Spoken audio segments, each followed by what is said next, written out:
নমস্কার সকলকে বন্ধুরা, মেয়েদের আইপিএল এর WPL এর 12 নম্বর ম্যাচটিতে মুখোমুখি হতে চলেছে আরসিবি রয়্যাল চ্যালেঞ্জার্স বেঙ্গালুরু এবং গুজরাট জায়েন্টস। এবং আজকের এই ভিডিওতে এই 12 নম্বর ম্যাচটির টস প্রেডিকশন, ম্যাচ প্রেডিকশন আমি তোমাদের সকলের সাথে শেয়ার করার চেষ্টা করব। তোমরা ভিডিওটাকে স্কিপ করো না, পুরো ভিডিওটা দেখো। আর ভিডিওটা ভালো লাগলে ছোট্ট ভিডিওটাকে অবশ্যই একটা লাইক করো। আর এরকম ম্যাচ প্রেডিকশনের ভিডিও দেখতে চাইলে চ্যানেলটিকে সাবস্ক্রাইব তোমরা করে নিতে পারো। আর তোমরা যারা যারা আলাদাভাবে এই ম্যাচটির 100% winning match report, match prediction জানতে চাও, তারা অবশ্যই এই স্ক্রিনে দেওয়া হোয়াটসঅ্যাপ নাম্বারটিতে মেসেজ করতে পারো। যেখানে বন্ধুরা এই 12 নম্বর ম্যাচটিও হতে চলেছে বেঙ্গালুরুতে, চিন্নাস্বামী স্টেডিয়ামে এই ম্যাচটি হতে চলেছে। এবং চিন্নাস্বামী স্টেডিয়ামে এই ম্যাচটির জন্য প্রথম ইনিংসে যদি 180 থেকে 190, 200-র মধ্যে টোটাল হয়, আমার মনে হচ্ছে একটি ভালো টোটাল হতে পারে। যেখানে বন্ধুরা এই চিন্নাস্বামী স্টেডিয়ামে এখনো পর্যন্ত যতগুলো ম্যাচ আমরা দেখেছি, প্রতিটা ম্যাচই অ্যাভারেজ স্কোর হয়েছে, খুব একটা বেশি স্কোর হয়নি। একটি ম্যাচেই আমরা 180 রান দেখেছিলাম এবং ওই ম্যাচটিতে দুটি টিমে 180 রান করে দিয়েছিল এবং ম্যাচটি সুপার ওভার হয়েছিল। তো এখানে 180 থেকে 200-র মধ্যে টোটাল আমার মনে হচ্ছে একটি পারফেক্ট টোটাল হতে পারে। যেখানে বন্ধুরা আরসিবি টিমের কথা বললে, আরসিবি টিম এখনো পর্যন্ত 4টে ম্যাচ খেলেছে, যেখানে 4টে ম্যাচের মধ্যে তারা 2টো ম্যাচ হেরেছে, 2টো ম্যাচ তারা জিতেছে। এবং যেই 2টো ম্যাচ তারা হেরেছে তার মধ্যে একটি ম্যাচ তারা সুপার ওভারেই হেরেছে, যেটা তোমাদেরকে আমি জানালাম।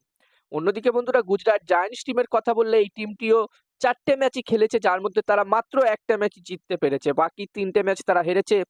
এবং গুজরাট জায়ান্টস টিম পয়েন্টস টেবিলসের এই মুহূর্তে 5 নম্বর পজিশনে আছে।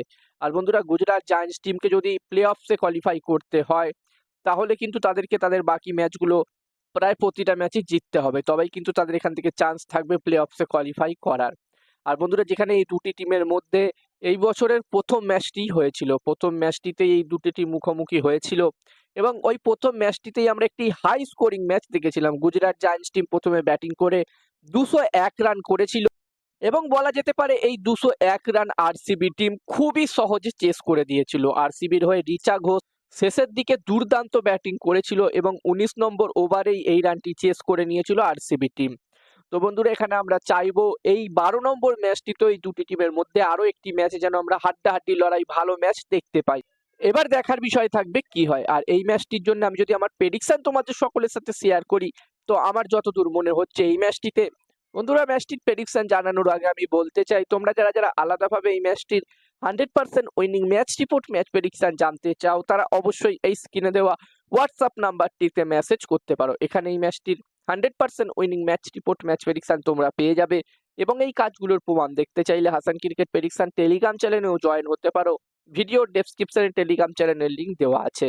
আর হাসান ক্রিকেট প্রেডিকশন একটি ইউটিউব চ্যানেলও আছে, তোমরা চাইলে ভিজিট করতে পারো। আর আমার যতদূর বন্ধুরা মনে হচ্ছে এই ম্যাচটিতে এখানে টস জিততে পারে, এই 12 নম্বর ম্যাচটিতে এখানে টস জিততে পারে গুজরাট জায়ান্টস এবং এই ম্যাচটি জিততে পারে RCB team, royal Challengers Bengaluru. এবং এখন আইসিসি চ্যাম্পিয়ন ট্রফি চলছে এবং চ্যাম্পিয়ন ট্রফির প্রতিটা ম্যাচের টস প্রেডিকশন, ম্যাচ প্রেডিকশন আমি তোমাদের সাথে আমার টেলিগ্রাম চ্যানেলে শেয়ার করছি। যারা যারা এখনো পর্যন্ত আমার টেলিগ্রাম চ্যানেলে জয়েন হওনি, অবশ্যই জয়েন হয়ে যাও। ভিডিও ডেসক্রিপশনের লিঙ্ক আমি দিয়ে দিয়েছি।